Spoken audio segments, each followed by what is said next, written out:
അവരും നമ്മളോട് പ്രതീക്ഷയൊന്നും പറയുന്നില്ല കുഞ്ഞിനെക്കുറിച്ച്.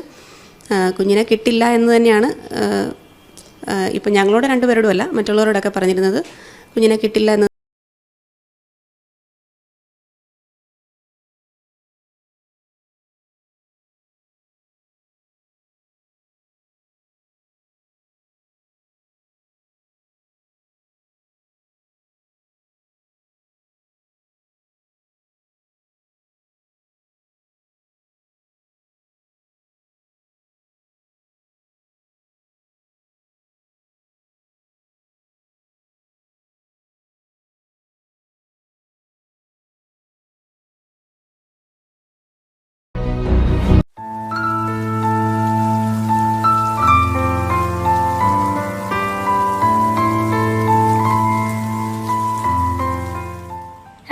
വെൽക്കം ടു താടിയും പൊട്ടും ടോക്സ് ഗൈസ്. നമ്മുടെ ചാനൽ ആരെങ്കിലും ആദ്യമായിട്ട് കാണുന്നുണ്ടെങ്കിൽ സബ്സ്ക്രൈബ് ചെയ്യണം, ലൈക്ക് ചെയ്യണം, ഷെയർ ചെയ്യണം, കമന്റ് ചെയ്യണം, സപ്പോർട്ട് ചെയ്യണം. നമ്മുടെ ഇന്നത്തെ ടോക്ക്, അപ്രതീക്ഷിതമായി 1 വയസ്സുകാരി മകൾ തളർന്നു വീണപ്പോൾ കോട്ടയം സ്വദേശികളായ സുബിനും ജോമോളും വിഷമിച്ചു പോയി അല്ലേ. ഓടിച്ചാടി നടന്നിരുന്ന ഒരു കുഞ്ഞ് പെട്ടെന്ന് അനക്കൊന്നുമില്ലാതെ തളർന്ന് പാരലൈസ്ഡ് ആവാന്ന് പറയുമ്പോൾ നമുക്ക് ആലോചിക്കാൻ കൂടി വയ്യ. അവരാകെ വിഷമിച്ചു, തളർന്ന് ഇനി എന്ത് ചെയ്യണമെന്ന് അറിയാതെ ആ കുഞ്ഞിനെയും കൊണ്ട് ഒരുപാട് ചികിത്സകളും ഹോസ്പിറ്റലുകളൊക്കെ കയറി ഇറങ്ങി. എല്ലാ ഡോക്ടേഴ്സും അവരെ കൈവെടിഞ്ഞു. ഏതെങ്കിലും ഫിസിയോതെറാപ്പിയൊക്കെ ചെയ്ത് ട്രൈ ചെയ്യാം, ചിലപ്പോൾ ശരിയാവുമായിരിക്കാം എന്നുള്ളതല്ലാതെ പിന്നീട് ഒന്നും സംഭവിച്ചില്ല. കുഞ്ഞിന് ഒരു മാറ്റവും ഉണ്ടായില്ല. അവൾ ഒരു സൈഡ് മുഴുവൻ തളർന്നു പോയി. അങ്ങനെ ഇരിക്കുമ്പോഴാണ് പ്രത്യാശ കൈവിടാതിരിക്കുന്ന സമയത്ത് അവർക്ക് ആലുവയിലുള്ള ഇഹിയ വെൽ സെന്റർ ഹോമിയോ ക്ലിനിക്കിലെ ആ ഒരു ചികിത്സേനെ പറ്റി അവർ അറിഞ്ഞത്. ഒരു പ്രതീക്ഷ പിടിച്ചുകൊണ്ട് അവർ അങ്ങോട്ട് പോവുമായിരുന്നു. ആ കുഞ്ഞിന് കുറച്ച് നാളത്തെ 1 മാസം ആകുമ്പോഴേക്കും തന്നെ അതിൽ റിക്കവർ ആവുകയും ആ കുഞ്ഞ് ഓടിച്ചാടി നടക്കുകയും എല്ലാ രീതിയിലുള്ള കളിയും ചിരിയും എല്ലാം ആ വീട്ടിലേക്ക് തിരിച്ചു വന്നു. എന്താണ് ആ കുഞ്ഞിന് സംഭവിച്ചത്, ഈ പറയുന്ന ഹോമിയോ തെറാപ്പിയിലൂടെ എങ്ങനെയാണ് ഈ കുഞ്ഞിന്റെ ആരോഗ്യം വീണ്ടെടുത്തത് എന്ന് ഈ കുഞ്ഞിന്റെ മാതാപിതാക്കളും ഡോക്ടറുമെല്ലാം പറയുന്നുണ്ട്. നമുക്ക് നേരെ വീഡിയോയിലോട്ട് പോകാം. നമസ്കാരം ജോമോളെ, എങ്ങനെയാണ് കുഞ്ഞിന് ഇങ്ങനെ ഒരു തളർച്ച വന്നത്?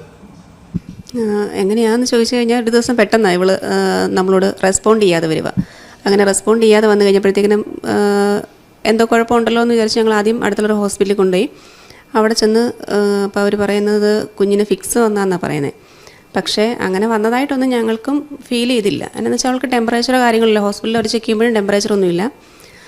പിന്നെ റെക്ടലൈസേഷൻ കൊടുത്തു. കുഞ്ഞിനെ അന്ന് അവർ ഒബ്സർവേഷനിൽ വെച്ചു. പിറ്റേ ദിവസം രാവിലെ അവൾ നോർമൽ ആകുമെന്ന് നമ്മളോട് പറഞ്ഞു. പക്ഷേ രാവിലെ ആയിട്ട് അവൾ റിക്കവർ ആവുന്നില്ല. സെഡേഷനിൽ നിന്ന് റിക്കവർ ആവാതെ വന്നു കഴിഞ്ഞപ്പം അവർ പറഞ്ഞു MRI ഫെസിലിറ്റി ഉള്ള ഏതെങ്കിലും ഹോസ്പിറ്റലിൽ കൊണ്ടുപോകാൻ പറഞ്ഞു. അവിടെ ഞങ്ങൾ വേറൊരു ഹോസ്പിറ്റലിൽ കൊണ്ടുപോയി അവിടുന്ന് MRI എടുത്തു. അവിടെ ചെന്നപ്പോഴത്തേക്കിനും ഒരു സൈഡ് പാരലൈസ്ഡ് ആയി തുടങ്ങി. MRI എടുത്തു കഴിഞ്ഞപ്പോഴത്തേക്കിനും അവർ പറഞ്ഞു ബ്ലീഡിങ്, തലയ്ക്കകത്ത് ഒരു 90% ബ്ലീഡിങ് ആണ്. ഇപ്പോൾ ഇവിടെ പീഡിയാട്രിക് ന്യൂറോ ഇല്ല, വേറെ എവിടെയെങ്കിലും കൊണ്ടുപോകാൻ പറഞ്ഞു. അവിടെ നിന്ന് നമ്മൾ പിന്നെ വേറെ ഹോസ്പിറ്റലിൽ ചെന്നു. അവിടെ ചെന്ന് കഴിഞ്ഞപ്പോഴത്തേക്കിനും അവരും നമ്മളോട് പ്രതീക്ഷയൊന്നും പറയുന്നില്ല കുഞ്ഞിനെക്കുറിച്ച്. കുഞ്ഞിനെ കിട്ടില്ല എന്ന് തന്നെയാണ് ഇപ്പം ഞങ്ങളോട് രണ്ടുപേരോടും അല്ല മറ്റുള്ളവരോടൊക്കെ പറഞ്ഞിരുന്നത്. കുഞ്ഞിനെ കിട്ടില്ല എന്ന് തന്നെയാണ് പറഞ്ഞിരുന്നത്. അവിടെ ഒരു 18 ദിവസത്തോളം നമ്മൾ ഉണ്ടായിരുന്നു, ICUലായിരുന്നു. 5 ദിവസം കഴിഞ്ഞപ്പോഴത്തേക്കിനും അവൾ കണ്ണ് തുറന്നു കഴിഞ്ഞപ്പോഴത്തേക്കിനും പിന്നെ അവൾ സക്ക് ചെയ്യാനൊക്കെ തുടങ്ങി. അങ്ങനെ കുറേശ്ശെ റിക്കവറായി. എന്നാലും ഫുൾ റിക്കവർ ആയിട്ടില്ല. ഒരു സൈഡ് പാരലൈസ്ഡ് തന്നെ. അവൾ കരച്ചിൽ മാത്രം, നമ്മളെ കാണുന്നില്ല. നമ്മൾ വിളിക്കുമ്പോൾ കരയുക, നമ്മളെ എന്നാൽ മുഖത്തേക്ക് നോക്കുന്നൊന്നുമില്ല. അപ്പോൾ ഞങ്ങൾ ഹോസ്പിറ്റലിലായിരുന്നു ഇരിക്കുന്ന സമയത്ത് തന്നെ ഡോക്ടറെക്കുറിച്ച് ഇങ്ങനെ അറിഞ്ഞ്. അപ്പോൾ അവിടുന്ന് ഞങ്ങൾ റിപ്പോർട്ട്സ് എല്ലാം അയച്ചു കൊടുത്ത്. അപ്പോൾ സാറ് പറഞ്ഞു നിങ്ങൾ ഡിസ്ചാർജ് ആയി കഴിയുമ്പോൾ ഇവിടെ വരാൻ പറഞ്ഞു. 18 ദിവസം 19-ാം ദിവസം ഞങ്ങൾ ഡിസ്ചാർജായി വീട്ടിൽ വന്ന്. അതിന് പിറ്റേ ദിവസം ഞങ്ങൾ ഇവിടെ വന്ന് ട്രീറ്റ്മെൻറ്റ് തുടങ്ങിയപ്പം സാറ് പറഞ്ഞു 3 മാസം കൊണ്ട് അവൾ എന്തായാലും നടക്കും.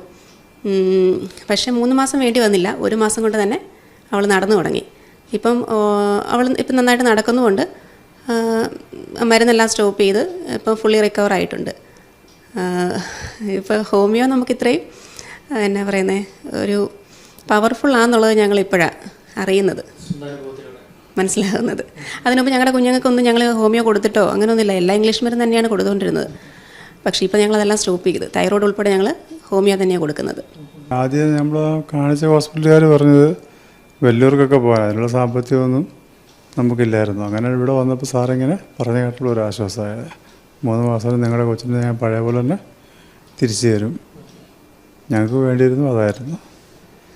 ആകപ്പാടെ ഞങ്ങളും തകർന്ന് ഒരവസ്ഥ. എന്താ പറയുക, സത്യമാണ് ഈ പറഞ്ഞത് കേട്ടോ. നമ്മൾ പെട്ടെന്ന് അസുഖം മാറാനായിട്ട് നമ്മൾ എപ്പോഴും ഇംഗ്ലീഷ് മരുന്ന് തന്നെയാണ് ആശ്രയിക്കുക. എന്ത് വന്നാലും പെട്ടെന്ന്. എൻ്റെയൊക്കെ ചെറുപ്പത്തിൽ ഞങ്ങളുടെ വീട്ടിൽ ഞങ്ങളെല്ലാവരും, എൻ്റെ ബ്രദർ, എൻ്റെ സിസ്റ്റേഴ്സിനൊക്കെ, എൻ്റെ സിസ്റ്ററൊക്കെ, എന്നടക്കം ഞങ്ങളുടെ മമ്മിയൊക്കെ ഞങ്ങൾ ചെറുതായിരിക്കുമ്പോൾ ഒക്കെ ഹോമിയാണ് ചെയ്തിരുന്നത്. ആ മരുന്ന് കഴിക്കാൻ ഭയങ്കര മടിയുള്ള ഒരാളാണ്. അന്നും ഇന്നും ഞാൻ മരുന്ന് കഴിക്കാൻ ഭയങ്കര മടിയാണ്. അപ്പം എനിക്ക് ഈ ഇംഗ്ലീഷ് മരുന്ന് ഗുളികയൊക്കെ തരുമ്പോൾ ഞാനത് മണ്ണിൽ ഇങ്ങനെ കുഴിച്ചിടുമായിരുന്നു. അപ്പോൾ അതൊക്കെ ഞാനിപ്പോൾ ഓർത്തു. അപ്പം അതുകൊണ്ട് തന്നെ ഹോമിയോയിലേക്ക് കിടന്ന മധുരമുള്ള മരുന്നുകളായതുകൊണ്ട് തന്നെ കുഞ്ഞു മക്കൾക്ക് ഈസി ആയിട്ട് കഴിക്കാൻ പറ്റും. അതിൻ്റെ മരുന്ന് കുടിക്കണ മരുന്നാണെങ്കിലും ഈ ഗുളികകൾ മിഠായി ഗുളിക എന്നാണ് ഞങ്ങളൊക്കെ അന്ന് പറഞ്ഞിരുന്നത്. ചെറിയ ഡബ്ബകൾ മിഠായികൾ തരും, ഒരു 4 എണ്ണം 3 എണ്ണം 5 എണ്ണമൊക്കെ വെച്ചിരിക്കുന്ന വെറുതെ കഴിക്കാൻ നമ്മൾ അങ്ങോട്ട് ചോദിച്ച് കഴിക്കുക. അത് മാത്രമല്ല വീട്ടുകാരറിയാണ്ട് അതൊക്കെ കുറച്ച് കൂടുതൽ എടുത്ത് കഴിച്ചിരുന്നു. അതുകൊണ്ടായിരിക്കും ഒരു പിരി പോയ പോലെ ഞാനിരിക്കണേന്ന് തോന്നുന്നു. അപ്പം എന്തായാലും സത്യമാണ്, നമുക്ക് ഈ ഹോമിയോ എന്ന് പറയുമ്പോൾ നമ്മൾ വലിയ മൈൻഡൊന്നും ചെയ്യില്ല. അത് പതുക്കെ എന്തിനാണ് വെറുതെ മിഠായി ഗുളിക, അതിൽ പ്രത്യേകിച്ച് ഇതില്ല, അങ്ങനെയൊക്കെ നമ്മൾ വിചാരിക്കാം. നമ്മളെപ്പോഴും ഈ ഇംഗ്ലീഷ് മരുന്ന് കഴിച്ച് ഫലമില്ലാണ്ടാകുമ്പോൾ പിന്നീട് ആളുകൾ പിന്നെയും ചെല്ലുന്നത് ആയുർവേദത്തിലാണ്. ഹോമിയോന് ഒരു മൈൻഡും ആരും ചെയ്യാറില്ല. അങ്ങനെ ഇരിക്കുകയാണ് ഈ ഒരു സംഭവം വന്നത്. അതുകൊണ്ട് തന്നെയാണ് ഈ ഒരു കാര്യം നമ്മൾ ഷെയർ ചെയ്യാമെന്ന് വിചാരിച്ച്. ഇത്തരത്തിലുള്ള ബുദ്ധിമുട്ടുകളോ വിഷമങ്ങളോ അങ്ങനെ എന്തെങ്കിലുമൊക്കെ ഉള്ളവരുണ്ടെങ്കിൽ ഈ പറയുന്ന ആലുവയിലെ ഈ പറയുന്ന ഹോസ്പിറ്റലിൽ പോയി ട്രീറ്റ്മെൻറ്റ് ചെയ്ത് കഴിഞ്ഞാൽ അത് നല്ലൊരു ഇൻഫർമേഷൻ ആയതുകൊണ്ട് ഷെയർ ചെയ്യാമെന്ന് നമ്മൾ കരുതി. അത് അവർ തന്നെ പറയുന്നുണ്ട്, അവർ ഈ ഹോമിയോ ഒന്നും ശ്രദ്ധിക്കുക പോലും ചെയ്യുന്നുണ്ടായിരുന്നില്ല. ഇത്രയും പവർഫുൾ ആണ് ഹോമിയോ എന്ന് പോലും അറിഞ്ഞത് അവർക്ക് സ്വന്തമായിട്ടൊരു അനുഭവം വന്നപ്പോഴാണ്. നമുക്ക് അത് സത്യസന്ധമായ ഒരു കാര്യമാണ് അല്ലേ. നമ്മളെല്ലാവരും ഇംഗ്ലീഷ് മരുന്നിന് തന്നെയാണ് ആശ്രയിക്കുക. കൈ മുറിക്കാനോ കാല് മുറിക്കാനോ അല്ലെങ്കിൽ ഒരിക്കലും എഴുന്നേറ്റ് നടക്കില്ല എന്നൊക്കെ പറഞ്ഞു കഴിഞ്ഞാൽ അതുമായി സെറ്റാവും. അതല്ലെങ്കിൽ അടുത്ത ആയുർവേദത്തിലേക്ക് പോയിട്ട് ആരും ഹോമിയോയിലേക്ക് അങ്ങനെ പെട്ടെന്നൊന്നും പോകാറില്ല അല്ലേ.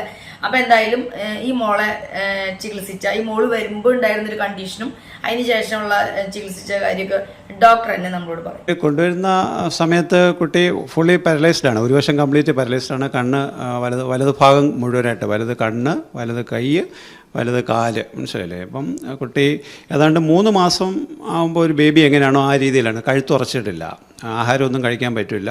എന്തെങ്കിലും കൊടുത്തു കഴിഞ്ഞാൽ അത് നുണഞ്ഞുണഞ്ഞിരിക്കുമെന്നല്ലാതെ അത് കംപ്ലീറ്റ് താഴെ പോകുന്നൊരവസ്ഥ. ഫുൾ ടൈം കരച്ചിലാണ്, തൊടാനോ എക്സാം ചെയ്യാനോ ഒന്നും സമ്മതിച്ചില്ല എന്നുള്ളതാണ്.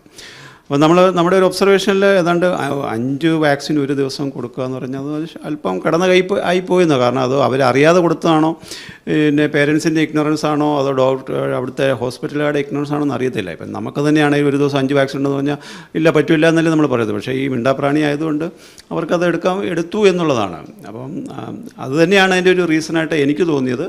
അപ്പോൾ അത് ആ വാക്സിനേഷൻ്റെ ആഫ്റ്റർ എഫക്ട്സ് മാറാനുള്ള മരുന്നാണ് നമ്മൾ ആദ്യം സ്റ്റാർട്ട് ചെയ്തത്. അപ്പോൾ എനിക്ക് ഫുള്ളായിട്ട് ഞാൻ കോൺഫിഡൻസ് ഉണ്ട്. കാരണം ഹോമിയോപ്പതിയിൽ ഏതാണ്ട് ഒരുപാട് മരുന്നുകൾ വാക്സിനേഷൻ്റെ ആഫ്റ്റർ എഫക്ട്സ് മാറാൻ വേണ്ടി നമ്മൾ കൊടുക്കുന്നുണ്ട്. അതൊക്കെ ഫലവത്തായിട്ട് നമ്മൾ കാണുന്നുമുണ്ട്. അതുകൊണ്ട് തന്നെ ആ മരുന്ന് കൊടുത്ത് ഒരു 3 ദിവസം കഴിഞ്ഞപ്പോഴത്തേക്ക് കൊച്ച് ഫുള്ളായിട്ട് കരച്ചിൽ നിർത്തി, അവളുടെ തല ഉറയ്ക്കുന്ന ഒരു ലെവലിലേക്ക് വന്നു എന്നുള്ളതാണ്. അതായത് മറ്റേത് അമ്മ ഫുൾ സപ്പോർട്ടിലാണ് നിന്നിരുന്നത്, തല അത് പൂർണ്ണമായിട്ട് മാറിയ ഒരവസ്ഥയിലേക്ക് വന്നു. പിന്നെ ഞാൻ പറഞ്ഞ ഒരു 3 ആഴ്ച സമയത്തിനുള്ളിൽ കുഞ്ഞ് നടക്കുമെന്ന് തന്നെയാണ് ഞാൻ വളരെ ഫുൾ കോൺഫിഡൻസോടെയാണ് പറയുന്നത്. അപ്പോൾ ഡെയിലി വീഡിയോസ് അയച്ചു തരണമെന്ന് പറഞ്ഞു, മനസ്സിലായില്ലേ. ഓരോ ദിവസമുള്ള അപ്ഡേറ്റ്സ് അപ്പോൾ അവർ വീഡിയോസായിട്ട് ഏറ്റുമായിട്ടൊന്ന് എനിക്ക് അയച്ചു തന്നുകൊണ്ടിരുന്നു. അങ്ങനെ 4-ാം ദിവസം 5-ാം ദിവസം ഒരാഴ്ചയായപ്പോഴത്തേക്ക് കൊച്ചിനെ ഈ പിടിച്ച് ഇരിക്കുന്നുണ്ട്, എഴുന്നേക്കാൻ ശ്രമിക്കുന്നുണ്ടെന്ന് പറഞ്ഞു, മനസ്സിലായില്ലേ. അപ്പം എഴുന്നേക്കാൻ ശ്രമിക്കുന്നു പറയുമ്പോൾ ഞാൻ പറഞ്ഞു അങ്ങനെയാണെങ്കിൽ ഒരു വാക്കർ വാങ്ങിച്ചു കൊടുക്കുക, വാക്കറിനകത്ത് ഇരുത്തി കഴിഞ്ഞാൽ നമുക്ക് കൊച്ചിന് സപ്പോർട്ടില്ലാതെ നിർത്താൻ പറ്റുമല്ലോ എന്ന് പറഞ്ഞു. അങ്ങനെ അവർ വാക്കർ വാങ്ങിച്ചു കൊടുത്തു. അങ്ങനെ എനിക്കൊന്നൊരു 2 ആഴ്ചയായപ്പോഴത്തേക്ക് വാക്കറിൽ ഇരുന്ന് നടക്കുന്ന ഒരു വീഡിയോ ആണ് എനിക്ക് വരുന്നത്, മനസ്സിലായില്ലേ. 3 ആഴ്ചയായപ്പോഴത്തേക്ക് കുഞ്ഞ് ഫുള്ളായിട്ട് എഴുന്നേറ്റ് നിൽക്കാൻ തുടങ്ങി വിത്ത് സപ്പോർട്ട്. അപ്പോൾ ഏതാണ്ട് 1 മാസമായപ്പം വിത്തൗട്ട് സപ്പോർട്ട് നടന്നു തുടങ്ങി. ആ 1 മാസമായപ്പോഴത്തേക്ക് വീണ്ടും സംസാരശേഷി തിരിച്ചു വന്നു എന്നുള്ള. മറ്റേ അച്ഛൻ അമ്മ എന്ന് വിളിച്ച് ചേച്ചിമാരുടെ കൂടെ കളിച്ച് നടന്ന കുട്ടിയാണേ. അപ്പോൾ അത് മുഴുവനായിട്ട് പോയതാണ്. അപ്പോൾ അത് ഈ ഒരു 3 ആഴ്ച കഴിഞ്ഞപ്പോഴത്തേക്ക് ചില വാക്കുകൾ പറഞ്ഞു തുടങ്ങി. 1 മാസമായപ്പോഴത്തേക്ക് പഴയ രീതിയിൽ തന്നെ വാക്കുകൾ പറഞ്ഞു. ഇപ്പോൾ അവൾ സംസാരിക്കുന്ന ലെവലിലേക്ക് വന്നിട്ടുണ്ട്. ഫുള്ളി പാരലൈസ്ഡ് കംപ്ലീറ്റ് മാറി മറ്റു കുട്ടികളുമായിട്ട് ഓടിച്ചാടി കളിക്കുന്ന ഒരവസ്ഥയിലേക്ക് ഇപ്പോൾ എത്തിയിട്ടുണ്ട്. മോഡേൺ മെഡിസിൻ പറ്റാത്തത് ഹോമിയോയിൽ പറ്റും. തീർച്ചയായിട്ടും ഇങ്ങനെയുള്ള വിഷയത്തിൽ ഇപ്പം തന്നെ ഈ ക്ലോട്ട് റിലീസ് ചെയ്യാൻ വേണ്ടി ഈ ത്രോംബോസിസ് ഉള്ള അവസ്ഥയിൽ നമ്മുടെ മെഡിസിൻ വളരെ ഫലവത്തായിട്ട് കാണുന്നുണ്ട്. അത് ക്ലോട്ട് പ്രത്യേകിച്ചും ലയിച്ചു പോകാനുള്ള മരുന്ന് മറ്റെല്ലാ സിസ്റ്റത്തെക്കാട്ടിയും വളരെ ഇഫക്റ്റീവായിട്ട് ഹോമിയോപ്പതിയിൽ ഉണ്ടെന്നുള്ളതാണ്. അത് എല്ലാവർക്കും അറിയില്ല. അപ്പോൾ അത് ജനങ്ങളിൽ എത്താൻ ഇങ്ങനെയുള്ള കേസുകൾ കാണുമ്പോൾ തീർച്ചയായിട്ടും കുറച്ച് പേരെങ്കിലും അത് മനസ്സിലാക്കുമെന്നാണ് എൻ്റെ പ്രതീക്ഷ. എല്ലാ ചികിത്സാ രീതികളും നല്ലതാണ്, നമ്മൾ ഒന്നിനൊന്നിനെ തള്ളി പറയുന്നില്ല. പക്ഷെ മോഡേൺ ചികിത്സ തോറ്റോടത്താണ് ഇപ്പം ഈ ഒരു സംഭവം നിൽക്കുന്നത്. നമ്മൾ ഒരിക്കലും അങ്ങനെ ഹോമിയോയിലേക്ക് അതിനൊരു പുച്ഛിച്ച് ഇട്ടിരിക്കുന്ന, ഞാൻ അടക്കമുള്ള ഒരുപാട് പേര് മാറ്റി വെച്ചിരിക്കുന്ന ഒരു സംഭവമുണ്ട്. അത്ര വലിയ വലിയ കാര്യങ്ങളൊന്നും മാറ്റി കൊടുക്കാൻ പറ്റില്ല അത്തരത്തിലുള്ളതിന്. പക്ഷെ അത് അവിടെ നിന്നൊരു മാറ്റം ഉണ്ടായതിനെ പറ്റി ആണ് മോഡേൺ ചികിത്സ കൈവിട്ട ഒരു കാര്യം. ഇനി എണീക്കില്ല, ഉണ്ണി സംസാരിക്കില്ല, മൊത്തം ആദ്യം സംസാരിക്കുകയും ഓടിച്ചാടിയൊക്കെ നടന്നിരുന്ന ഒരു കുഞ്ഞ് പെട്ടെന്ന് തളർന്ന് വീണ് കഴിഞ്ഞപ്പോൾ അവർ ഈ പറയുന്ന ഇംഗ്ലീഷ് മരുന്നും ഒരുപാട് ഹോസ്പിറ്റലിലൊക്കെ കയറി ഇറങ്ങി. എന്താ പറയുക, ഫിസിയോതെറാപ്പി അടക്കം ഒരുപാട് കാര്യങ്ങൾ ചെയ്തിട്ട് കാര്യമില്ല, എല്ലാവരും കൈയൊഴിഞ്ഞപ്പോഴാണ് ഇവിടെ ചെന്ന് ഈ ഡോക്ടർ കണ്ടപ്പോൾ തന്നെ ആൾ പറഞ്ഞു ഈ വാക്സിൻ കൊടുത്തത് അല്പം കുഞ്ഞിനൊന്നും ഒരു ദിവസം 5 വാക്സിൻ വെച്ച് കൊടുക്കുക എന്ന് പറയുമ്പോൾ തന്നെ ഇതായി. അപ്പം അതിൻ്റെ ഒരു ആഫ്റ്റർ എഫക്റ്റ് മാറ്റാനുള്ള കാര്യങ്ങളാണ് ഈ ഹോമിയോയിൽ ആദ്യം അവർ ചെയ്തതെന്ന് പറയണം. അപ്പോൾ അവർക്ക് വ്യക്തമായിട്ട് എന്താ സംഭവിച്ചിരിക്കുന്നതെന്നും അതിന് എന്ത് ആദ്യം ചെയ്യണം, അല്ലെങ്കിൽ എന്താ പറയുക, അത് റിക്കവർ ആകും, മോള് പഴയ പോലെ തന്നെയാവും, ഒരു 3 മാസത്തിനുള്ളിൽ ശരിയാക്കി തരുമെന്ന് ഡോക്ടർ ആദ്യം തന്നെ പാരൻസിന് കോൺഫിഡൻസ് ആയിട്ട് പറഞ്ഞു. എന്താ പറയുക, അത് തന്നെ ആ ഡോക്ടറെ ഒരു എന്താ പറയുക, ആ ഹോമിയോന്റെ ആ ഒരു ഇതിലുള്ള വിശ്വാസമാണ്, പുള്ളിക്ക് ഉറപ്പാണ്. അപ്പോൾ അതുപോലെ തന്നെ പറഞ്ഞതിനേക്കാൾ ഒരു 3 മാസം ചോദിച്ചപ്പോൾ 1 മാസം കൊണ്ട് തന്നെ മോള് എല്ലാം റെഡിയായി ഓക്കെ ആയി തുടങ്ങി. ആ മോള് ഓടിച്ചാടി നടക്കുന്നു. അപ്പോൾ പ്രേക്ഷകരെ നിങ്ങളുടെ അടുത്ത് പറയാനുള്ളത്, ഇതുപോലെ ഇത്തരത്തിലുള്ള നിങ്ങൾക്ക് പരിചയത്തിലുള്ള ആരെങ്കിലും കുട്ടികൾക്കോ മുതിർന്നവർക്കോ എന്തെങ്കിലുമൊക്കെ ഒരു പ്രശ്നം ഉണ്ടെങ്കിൽ, നമ്മൾ ഹോമിയോ ആയുർവേദം ഒന്നും ചെയ്തിട്ടുണ്ടെങ്കിൽ ദയവ് ചെയ്ത് ഈ പറയുന്ന ആലുവയിലെ ഈ വെൽ സെന്ററിൽ പോയി ഈ ഡോക്ടറെ ഒന്ന് നിങ്ങൾ കാണുക. നിങ്ങൾക്ക് അതിൽ എന്തെങ്കിലും മാറ്റങ്ങൾ ഉണ്ടാവുകയാണെങ്കിൽ ഉണ്ടാവട്ടെ. ഇതൊരു നല്ലൊരു ഇൻഫർമേഷൻ ആയതുകൊണ്ട് തന്നെയാണ് ഈ വീഡിയോ നമ്മൾ ചെയ്യണമെന്ന് വിചാരിച്ചത്. അപ്പോൾ എന്താ പറയുക, ഹോമിയോ നല്ലൊരു ചികിത്സാ രീതി തന്നെയാണ്. അപ്പോൾ നിങ്ങൾ മാക്സിമം ഈ വീഡിയോ ഷെയർ ചെയ്ത് സപ്പോർട്ട് ചെയ്യുക. ഇതൊരു ആളുകൾക്ക് ഇത് സാധാരണ വീഡിയോ സപ്പോർട്ട് ചെയ്യാൻ പറയണ പോലെ പറയുന്നതല്ല. ഇത് ആർക്കെങ്കിലും ഇത് അവരിൽ എത്തുകയാണെങ്കിൽ അത്രയും പേർക്ക് അതുകൊണ്ട് അവരുടെ ലൈഫിൽ ആ പരിചയക്കാർക്കോ വീട്ടിലുള്ളവർക്കോ ബന്ധുക്കൾക്കോ ആർക്കെങ്കിലും ഒരു ഗുണം ഉണ്ടാവണമെങ്കിൽ ഗുണം ഉണ്ടാവട്ടെ. അപ്പൊ അടുത്ത നല്ലൊരു ടോക്കായിട്ട് നമുക്ക് വീണ്ടും കാണാം. താടിയും പൊട്ടും ടോക്സ്. ബൈ.